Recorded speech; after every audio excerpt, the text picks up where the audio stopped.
Hello, it's Peter Wright and Kathleen Beauvais in Ontario, Canada, with episode number 54 of the Yakking Show.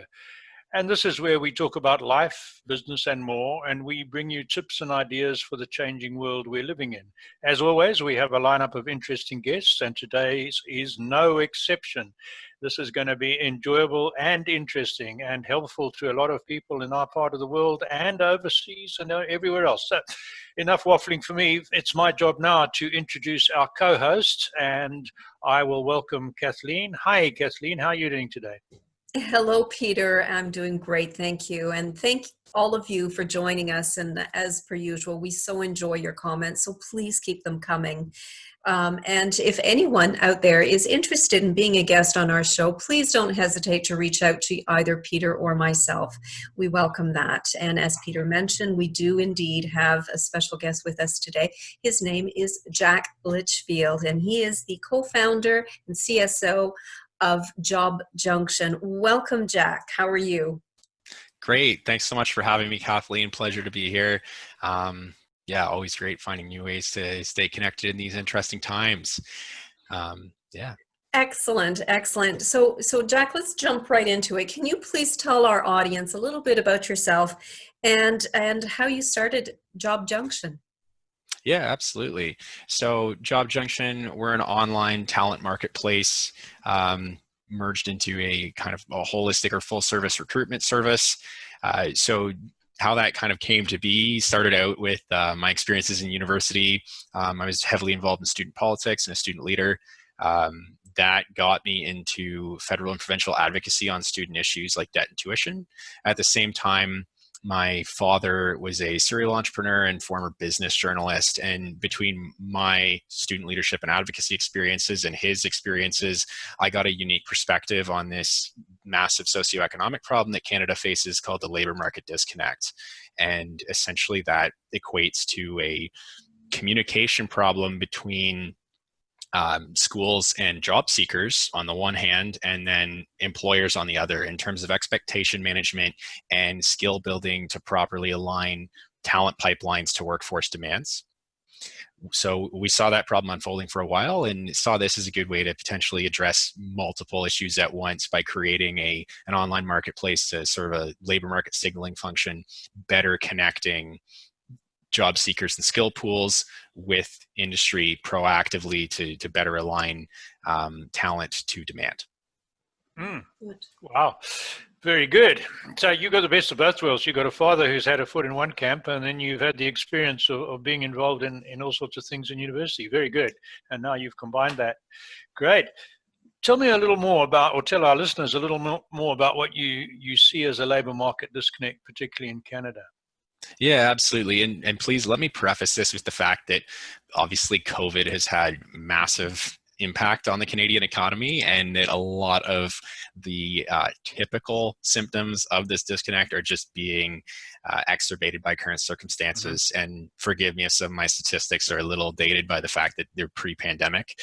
But traditionally in Canada, we see about 42% of Canadian companies reporting year over year that they struggle to find the talent they need to hire to keep their growth on track. And that translates to about a 75% productivity quotient compared to American companies. So in other words, we're only competing at 75% versus how productive they are. And that's largely due to this skills gap. On the other side of the equation, Canadian graduates year over year report that on average, about 40% of them are either under or unemployed. And that seems mind-boggling that you can have a roughly 40% skills gap and a 40% unemployed workforce at the same time. Obviously, that's just entry level, but very, very questionable. And then just in Ontario alone, that translates to about a $27 billion GDP shortfall, and another almost $4 billion in lost tax revenue. Wow. Whoa. That's quite incredible. Yeah. Wow, that is, well, interesting. Can you tell us more about your full service recruitment? You have recruitment services and you are a full service. Can you expand on that and tell us more about that? Yeah, absolutely. So when we set out initially, we were hyper-focused on entry level and particularly the postgraduate talent marketplace. So helping recent grads get jobs faster, mitigate that student debt, and fix that 40% under unemployment statistic. We quickly discovered that although that's a high demand area, monetizing student recruitment is somewhat difficult. So we've kind of evolved from there into servicing all levels of the market, from helping startups source student talent on internships and co-op placements and that kind of thing, all the way through to recruiting senior level talent, highly experienced software developers or sales teams, even like into management and director roles as well. And again, just we're trying to be able to provide any kind of talent that a growing company in the region needs to acquire to keep their growth on track. And we quickly realized that meant we need to expand our scope. Right. Yeah, I guess you do. If we get time, I want to go back to that labour market disconnect, but let's move on. We've got so much that you can help our listeners with. Let's look at something else. In a previous discussion, you were talking about digital first recruiting. So what are some of the difficulties in adapting, particularly for my generation, guys of now 60, who are still in business and are so used to 50 years of interviewing people across a desk or in a restaurant over at Tim Hortons, whatever. Now it's all going digital. So how do you look at that? Great question, Peter. And yeah, to get into that, I mean, even before COVID, we were starting to see trends moving in that direction. One of the big burning questions on people's minds when they're trying to optimize hiring processes is, what is my cost of hiring? How many hours of work go into acquiring a candidate, and what can we be doing to minimize that to make the process more efficient? Obviously, COVID's made that a much more pressing priority.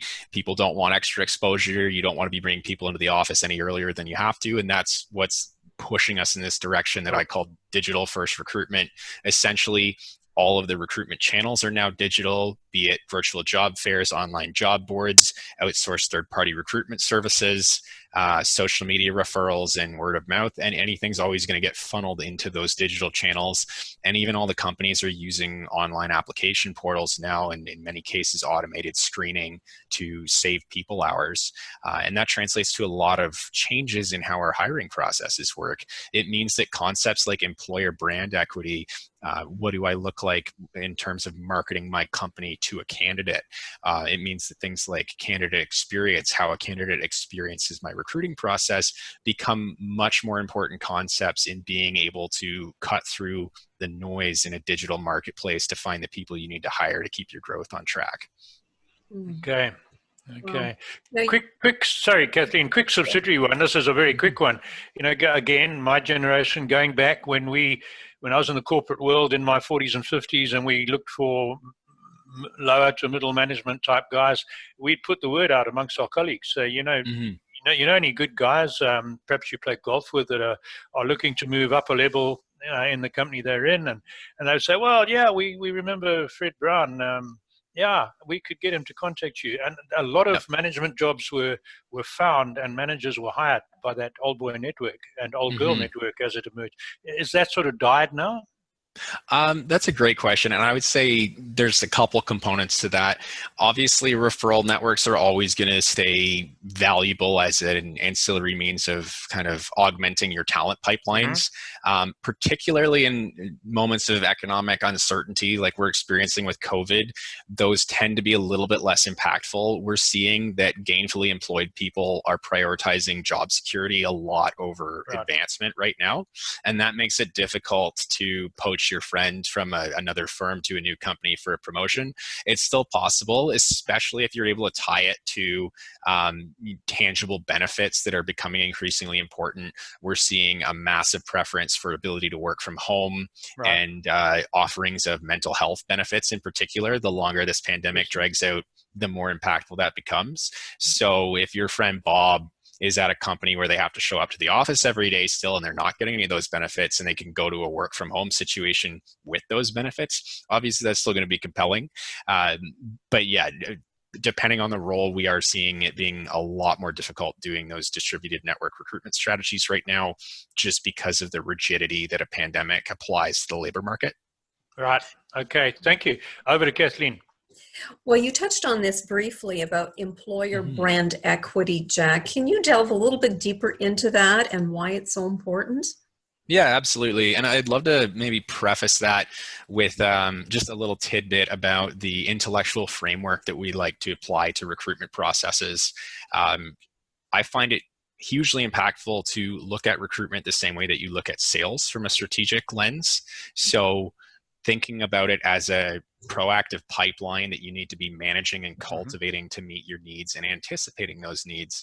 A sales team doesn't wait until the company's out of money to start developing new opportunities, but so often in HR, especially in the tech corridor, mostly due to workload issues, we see it being very retroactive. You see a lot of HR reps talking about themselves as being firefighters, and they're spending all their time dealing with issues like churn and leaves, and that doesn't leave them a lot of bandwidth to proactively cultivate talent. Employer brand equity is a passive way that can help you do that. And it should be viewed as the marketing to your sales, but in a recruitment capacity. So the marketing team cultivates your brand equity to your customers. Employer brand is doing the same thing for the people that you want to target for hiring processes. So some examples of that would be making a dedicated social media kind of sub feed that talks about the work culture at your company and is actively showcasing Okay. how great it is to work there, those kinds of things. Excellent. Thank you. Interesting one. Okay, yeah, good one. Here's one for you that's perhaps a little unfair, but we all have crystal balls we gaze into to try and work out what's happening. So you've got your crystal ball there, Jack. What do you see? There's two parts to the question. If you Mhm. look ahead a year or two, and we hope that most of the effects of the pandemic are gone, but obviously things are going to still remain different to what they are now. What do you see for entry-level prospects in the job market, and in fact the employment landscape in general in a year or two's time after the pandemic? Yeah, great question. I think that can be addressed with a multifaceted answer as well. And that just comes down to different employment verticals, right? So Okay. we've seen some industries that have been more or less non-disrupted compared to Hmm. the economy at large, those mostly being software development and what's been identified as essential services. Obviously, they still need to keep hiring to maintain business. And in some cases, we've even seen companies mushroom because of the pandemic and have massive intakes in hiring. Some of the ones that have been very notable for that were any companies doing PPE manufacturing, Hmm. um, hand sanitizer manufacturing, that kind of stuff. But those are a lot of hands-on physical jobs. Most of our specialization is more into white collar employment. We're seeing software development and data roles kind of flatlining, maintaining steady. There's going to be some slight growth as normal with all the startups and scale ups maintaining their normal demand more or less after the hiring freeze dies down. And we've already seen unemployment levels go down over almost 8% since the peak of the virus. So Hmm. it's trending in the right direction there. Again, it's everybody's guess with this second wave dialogue going around that's kind of been started with back to school. But yeah, to your true question here about the 1 to 2 year outlook, I see, especially for entry level, a lot of gains coming back in business facing roles. So particularly sales and marketing. A lot of companies, that was one of the first areas that they did layoffs, was the entry level sales and marketing Yeah. positions. Figure you've got to cut down your overhead. That's what's going to get trimmed first. But when you need to really turn the faucets back on and get that cash flow going, those are the ones that are going to be getting hired aggressively. We're also seeing some probably more moderate but long-term gains in HR as we move to more companies focusing on work from home practices and the need for a more distributed and advanced HR network to handle that appropriately. And again, the changes we already talked about in recruitment means that you're going to need more specialized roles, especially as Sure. companies get larger, to address those needs. Right. Hmm. Okay. Mm. But sorry, if I can just continue, in some Mhm. industries, hospitality, tourism, Mhm. cruise lines, air travel, my view is those are going to be a bit bleak for some time to come, right? Yeah, I completely agree with that. And we've been trying to address that as an organization by offering a lot of easy access professional development tools. and that's something that I'm trying to share and expand across industries too, with anybody else offering similar services. The ability to reskill is vital right now. And there are some industries that are never going to be the same as a result of what's happened here, just with new public health regulations and norms. And people who were relying on those industries as career pathways are going to need to get creative. And there's no time like the present to be diversifying your skill set, picking up new abilities to make yourself more employable when things start to normalize. And the plethora of government grants and funding services right now that can offset lost income put you in a great position to pick up some of those skills. Yeah, absolutely. Kathleen, over to you. Jack, from a candidate's experience or perspective, why would attrition be more likely in a virtual environment? Yeah, great question. So again, that just comes back to this whole digital first hiring mentality. The old school physical hiring that we were doing adds a much higher degree of humanization to the process. You put a name to a face earlier in the process. There's more body language that you can pick up on, and that builds more of a bond between candidate and recruiter. That doesn't happen as much in a digital process, and some of the older companies that don't have sweeping video conferencing tools are even just doing phone interviews for the first few stages, and that makes things a lot more anonymous. And people will talk about how that could be beneficial from a diversity hiring perspective, potentially, but it also makes it a lot more likely for candidates to self-select out of the process. And again, going back to that employer brand piece we were talking about earlier, if a company relied heavily on an office tour and things like that to showcase what working for them is like, they don't have that luxury anymore. Sure. And you may lose a candidate to a company that does have a good online presence that showcases those details. Great point. Yeah, very good point. Very good point. I'm going off in a different direction now because you've been talking about job seeking employment prospects in the digital age, and a lot of people working remotely, working from home. So with you sitting where you are in Ontario, right, you could theoretically help anyone anywhere in the world find a job. You could help someone from Texas get a good job if they could work remotely, a job working for a company in Waterloo. Is that right? Or do you still find you're restricted geographically? I would say there are still some restrictions, and it does depend a lot on the comfort level of the employer, Sure. and some of the labor law dynamics between the two countries involved. Labor market impact assessments are still a big barrier for a lot of employers, where they don't want to spend the money and legal effort required to make a case for that person to be an employee, even a remote employee. There's also a lot of implications in terms of accounting and HR policy, employing remote employees in other countries. There are some good resources out there that can help offset those costs. Communitech is doing the outposting service. We've been entertaining the idea of doing some third-party payroll services that could help with that as well, and working with local distributed partners to make that happen. But I'm still seeing a lot of, at least the companies that we talk to, having preferences for remote work, but Canadian employees, just to minimize some of that legal and human capital and financial overhead required to support distributed workforces. I think to your question, though, we are going to see those preferences and regulations lessening the longer that this goes on, and the more that COVID really disrupts what normal work environments look like. And I'm optimistic that in the long term, it is going to be more feasible for people to work from anywhere. Right, all right. We still have a little bit of time left. So before I'm going to hog Jack for a bit longer for another question. Kathleen, if you don't mind. Sure. Up until the COVID thing started, we had more and more companies hiring call center workers, remote workers, and virtual assistants in India and the Philippines were two big ones that came to mind, because you could get highly qualified people who would work for lower wages than a school leaver would accept here in Canada, right? So has this set that whole virtual assistant, call center, offshore person industry back? Because I mean, it was big, wasn't it? We were talking big numbers. Right. If anything, I think it's going to help it grow and move forward faster. I was watching a webinar from a British economist earlier in the pandemic talking about COVID and remote work and work from home trends, essentially democratizing the outsourcing of white collar services, the same way that we saw globalization do that for blue collar services in the last couple decades. And I think that, if anything, just the fact that more managers and directors and team leads are getting comfortable with managing their own teams remotely breaks down some of the barriers and the former resistances to hiring ancillary workers from other countries. Right.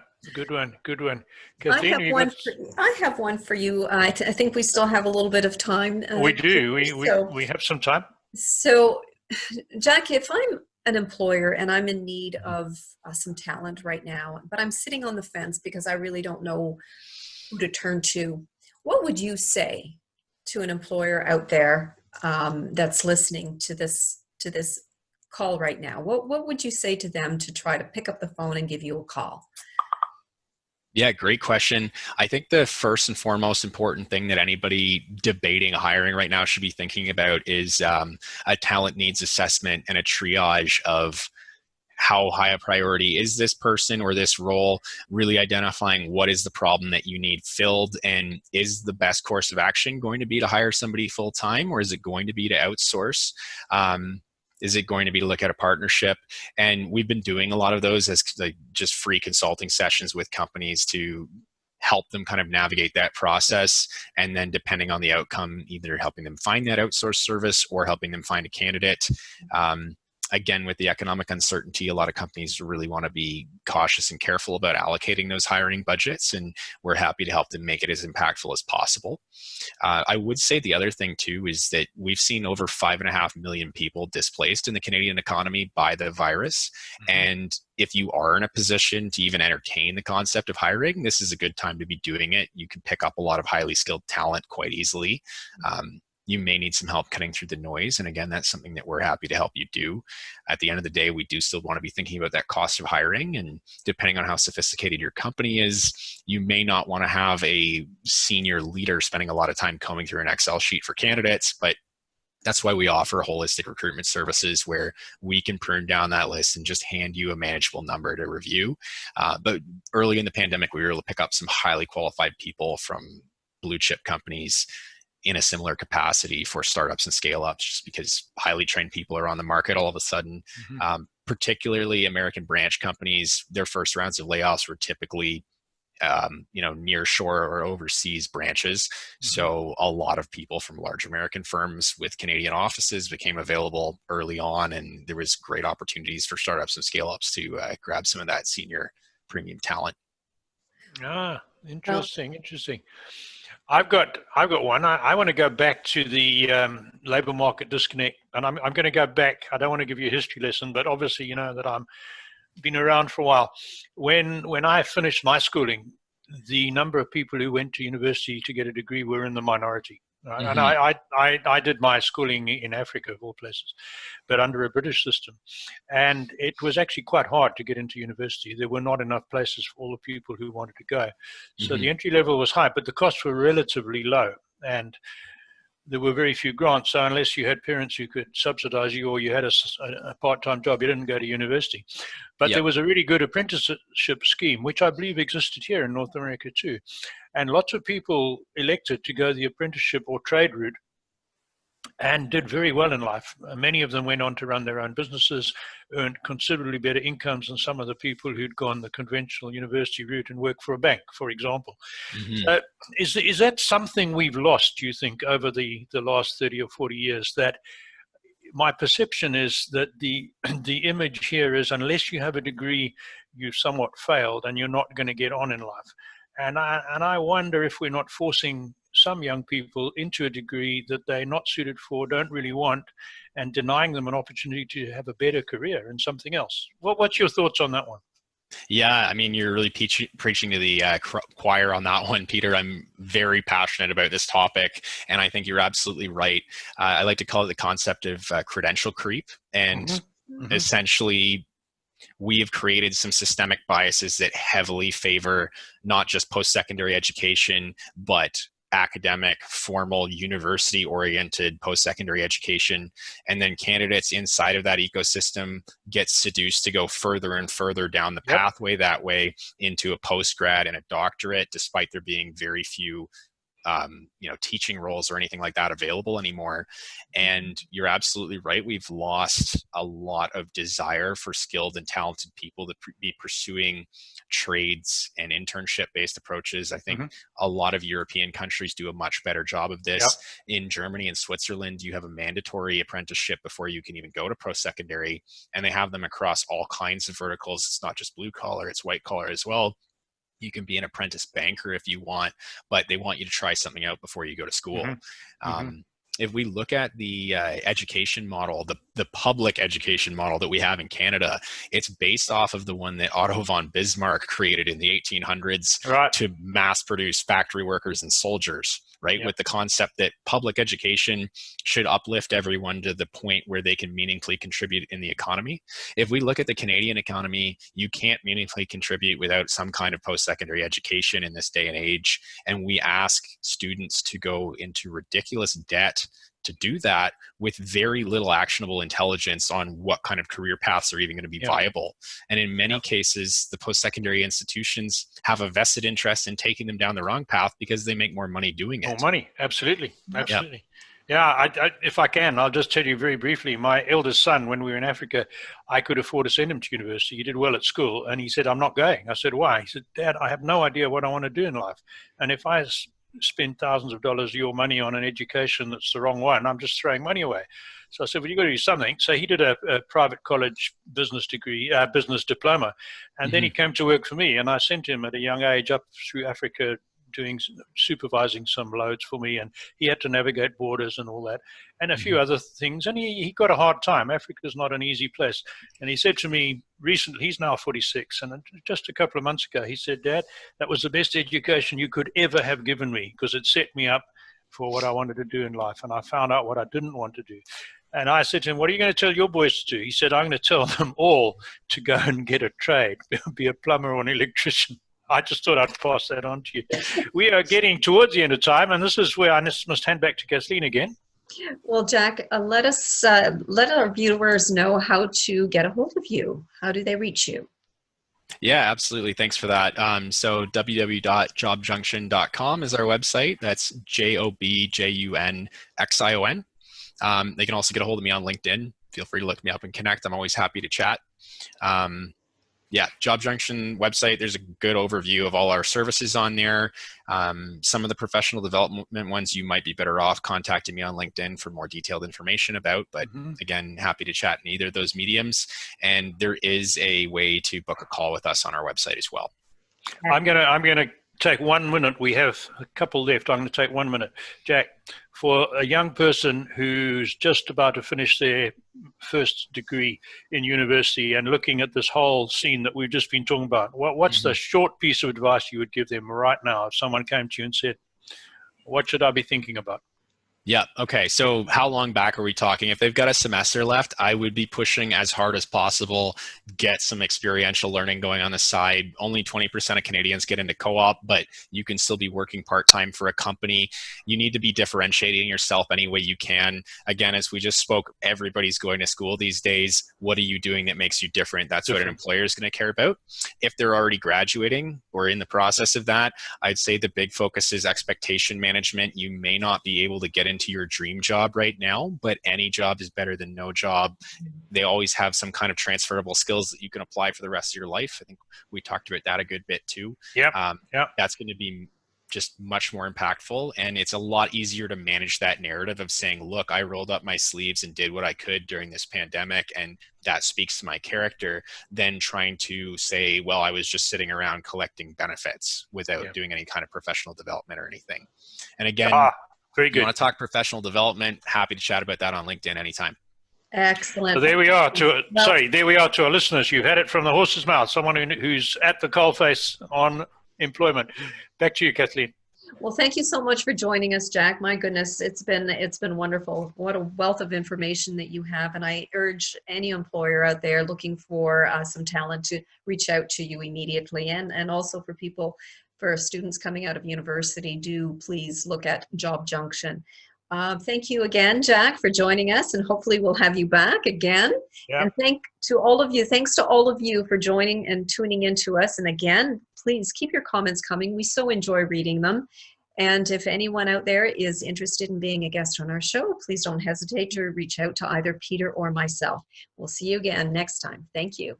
Thanks, Jack. Bye, everyone. Thank you.